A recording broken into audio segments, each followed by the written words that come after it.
Hello everyone, good morning and welcome back to my channel. সকাল সকাল ready হয়ে শাশুড়ি আর বৌমাতে বেরিয়ে পড়েছি। আজকে হচ্ছে জগন্নাথ দেবের স্নান যাত্রা, তো সেই উদ্দেশ্যেই আমাদের বেরোনো। কোথায় যাচ্ছি আস্তে আস্তে বলছি, চলো। রাস্তায় বেরিয়ে পড়েছি, এখান থেকে আমরা টোটো ধরবো, দেন আমরা স্টেশন যাব। তো চলো যাওয়া যাক।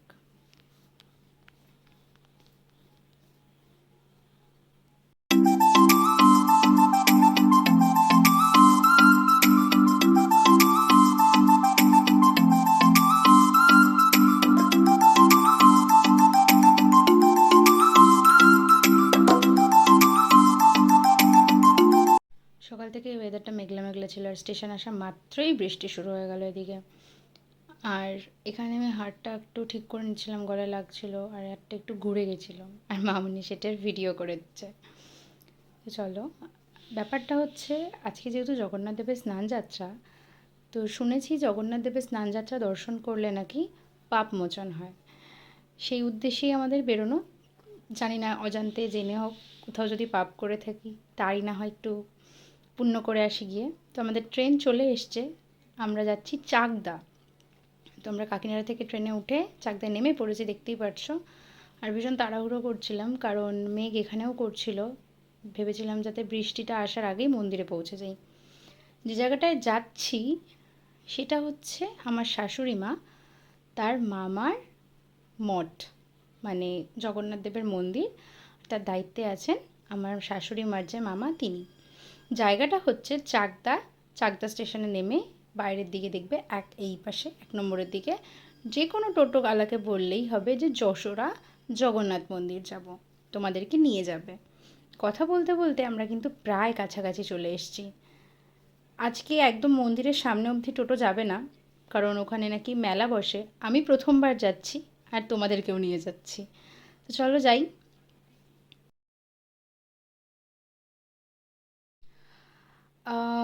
মন্দিরের বেশ খানিকটা দূরে টোটো দাঁড় করিয়েছে, আর এখানে একটু একটু করে বৃষ্টিও পড়তে শুরু হয়ে গেছে। তো আমরা হেঁটে হেঁটে যাচ্ছি সেখানে।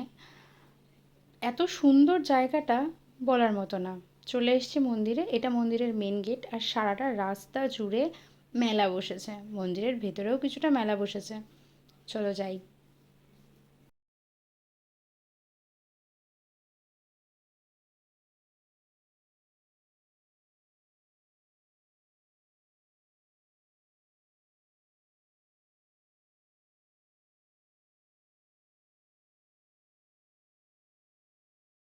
এইটা হচ্ছে জগন্নাথ দেবের বসার জায়গা, মানে মেন মন্দির।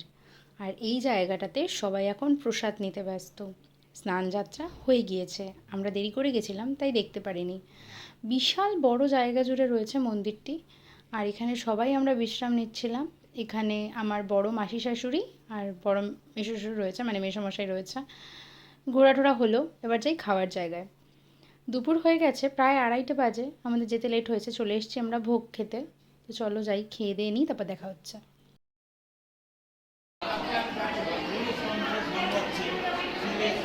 খেয়ে দিয়ে চলে এসেছি আমরা নিচে,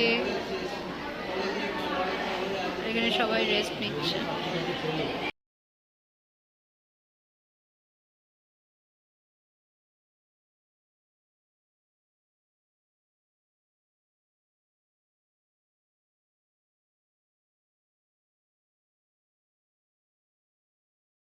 ভোগ তো খাওয়া হলো, এবার চলো ঠাকুর দেখে আসি। হ্যাঁ, আমরা ঠাকুরটা পরেই দেখতে গেছিলাম, কারণ ওনারা বলেছিলেন তাড়াতাড়ি না গেলে ভোগ প্রসাদ আর পাওয়া যাবে না, কারণ সকাল 11টা থেকে এখানে ভোগ বিতরণ হচ্ছে।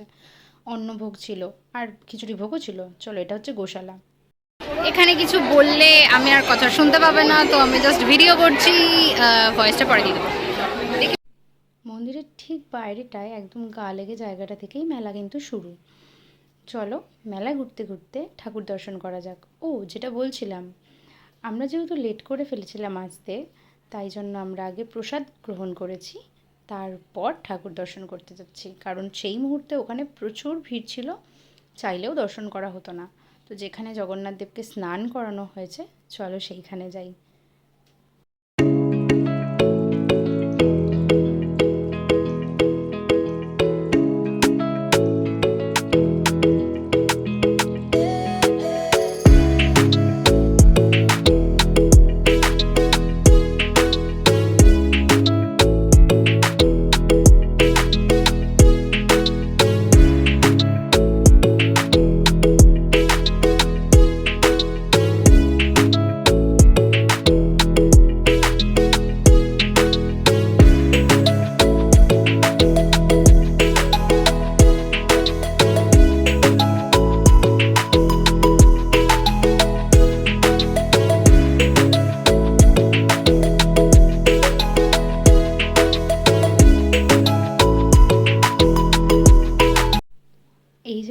তোমরা জায়গাটা দেখছো, এখানেই রয়েছেন তিনি, আজকে যার বিশেষ স্নানযাত্রার আয়োজন করা হয়েছে।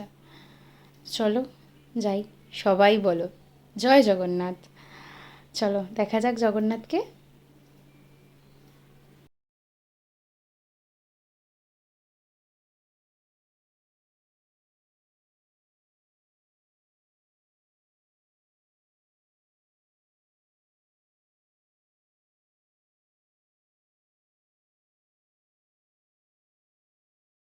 সামনেই বসে আছেন জগন্নাথ, প্রণাম করে নিও সবাই। শুনেছি স্নানযাত্রা দেখে যে যার মনস্কামনা বললে সেটা নাকি পূরণ হয়ে যায়, তাই আমিও আমার কিছু মনের ইচ্ছে ভগবানকে জানিয়ে এসেছি, আশা করি পূরণ হয়ে যাবে। তিলক পড়তে আমার বরাবরই ভালো লাগে, তাই জন্য আমি এখানে জিজ্ঞাসা করেছিলাম যে তিলক পরাবে কিনা। তো উনি বললেন ওনারা পরাবেন না, তো পাশে একজন ভদ্রমহিলা তিনি আমি বললেন যে তিনি পরিয়ে দেবেন, তাই আমি তিলক পড়তে যাচ্ছি। পরে নিলাম তিলক, আর আমার সাথে সাথে মামনিও পড়েছে। আমি একটু ভালোবাসি এগুলো, তিলক পড়তে আমার কেন জানি না খুব ভালো লাগে।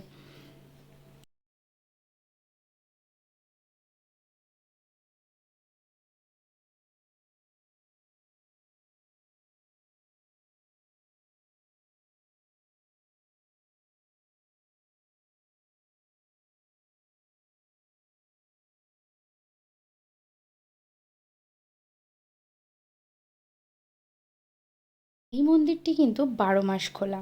তিলক পড়া হয়ে গেছে, চলে এসেছি আমরা মেলায়। প্রচুর বড় মেলা বসেছে। আমি আগে একবার এমনি এসেছিলাম মন্দিরটাতে, কিন্তু কোনো সময় অকেশন আসা হয়নি। আজ প্রথম স্নানযাত্রা উপলক্ষে আমি এসেছি, বুঝতে পারিনি এত বড় মেলা হবে। মামনির মুখে গল্পটাই শুনেছিলাম।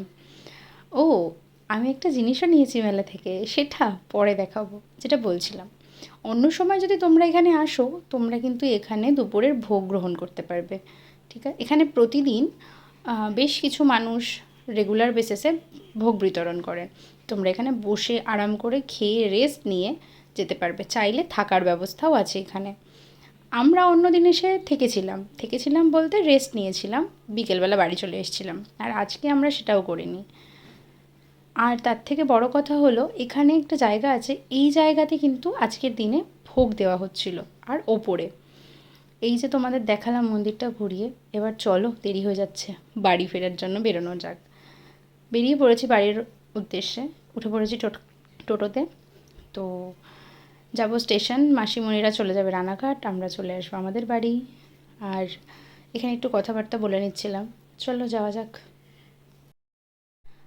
মন্দিরের কথায় আছে যে এই মন্দিরটিতে যে জগন্নাথ রয়েছেন তাকে নাকি একজন রাজা তার বাড়ি নিয়ে যাচ্ছিল, আর ভগবান তাকে বলেছিল আমায় কিন্তু কোথাও নামাবি না, একেবারে বাড়িতে নিয়ে নামাবি। রাজা আর না পেরে ভগবানকে এখানে নামিয়ে একটু জল গ্রহণ করতে গিয়েছিল। ব্যাস, ভগবান এখানেই থেকে গেলেন, আর তাকে স্বপ্নে বলেছিলেন এখানেই আমি থাকবো, আমার মন্দির করে দে। উঠে পড়েছি ট্রেনে বাড়ি যাওয়ার উদ্দেশ্যে। চলেও এসেছি প্রায় বেশ খানিকটা। চলো বাড়ি যাওয়া যাক, তারপর দেখাবো আমি কী নিয়ে এসেছি।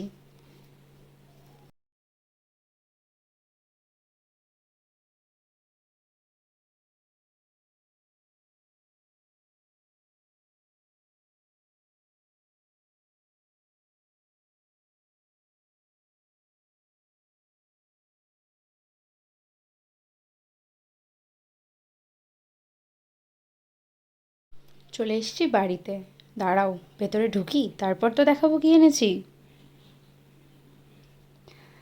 তো এইবার হচ্ছে সেই যে ব্যাপার, দেখো এখানে আমি স্বয়ং যোগুদাদাকে নিয়েই চলে এসেছি।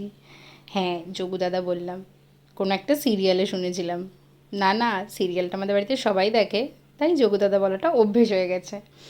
পুরী যখন গেছিলাম তখন থেকেই ভেবেছিলাম জগন্নাথকে আনবো ঘরে, কিন্তু আনতে পারিনি, ঠিক মনের মতো হয়নি। আজ যখন পেলাম তখন নিয়েই এসেছি, তাই তাকে একটা সুন্দর জায়গায় রাখছি, রেখে নিয়ে তারপর তোমাদেরকে দেখাচ্ছি।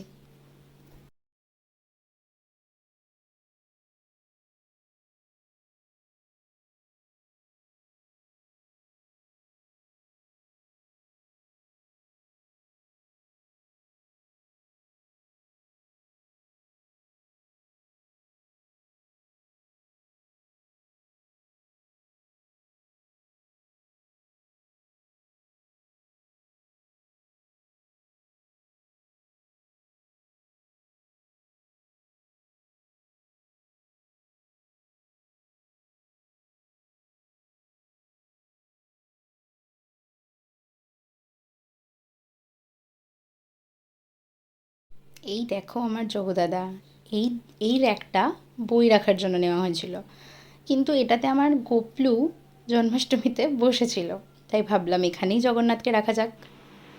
সো চলে এসেছি বাড়িতে, আহ, এখন চেঞ্জ করব, দেন পড়াতে যাব। টাটা। ভিডিওটা ভালো লাগলে লাইক কমেন্ট শেয়ার আর আমার চ্যানেলটাকে সাবস্ক্রাইব করে দিও। বাই।